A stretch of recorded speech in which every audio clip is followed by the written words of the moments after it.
Hey guys, I am श्रद्धा और आज मैं बनाने वाली हूँ वेरी मिंट सोडा। एक ड्रिंक है। इसको बहुत आसान है। आप ग्राइंडर जार लें। इसमें आप अच्छे फ्रेश मिंट लीव्स यानी पुदीना के पत्ते धुल के डाल दें।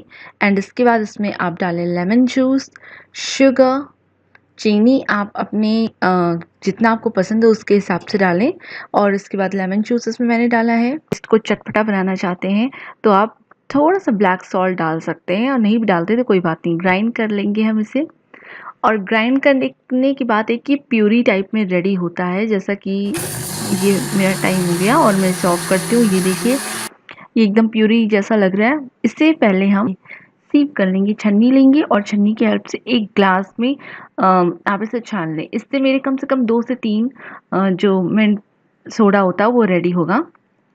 तो इतना हमें हाफ, आप देख सकते हैं 1 कप हमें प्यूरी मिला है इतने सारे इंग्रेडिएंट्स से।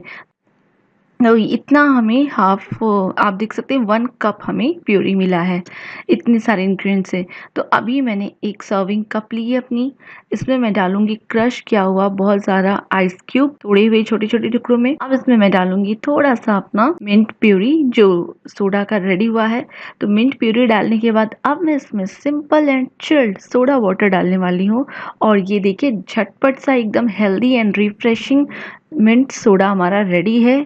और आप इसे गार्निश कर दें लेमन स्लाइस एंड एक स्ट्रॉ लगा के थोड़ी सी मिंट लीव्स ऊपर से डाल करके झटपट से रेडी कर दें। तो ये देखिए, ये हमारी गार्निशिंग भी हो गई। दिखने में काफ़ी अच्छा है और काफ़ी हेल्दी और रिफ्रेशिंग है। इसे बनाना आपने देखा ही 2 मिनट में भी बन के रेडी हो गया है। और बाकी का अगर आप ज़्यादा बना के स्टोर करना चाहते हैं तो वो भी आप 1 हफ्ते तक फ्रिज में रख के कर सकते हैं। उसके लिए इंग्रेडिएंट्स की रेशियो थोड़ी बढ़ा दें। थोड़ा सा शुगर पाउडर मैं ऊपर से डाल रही हूँ, ताकि दिखने के लिए डाल रही हूँ, कोई ये नहीं है आपको कंपलसरी। तो अगर आपको मेरी रेसिपी पसंद आई है तो please like, share and subscribe my channel. Thank you.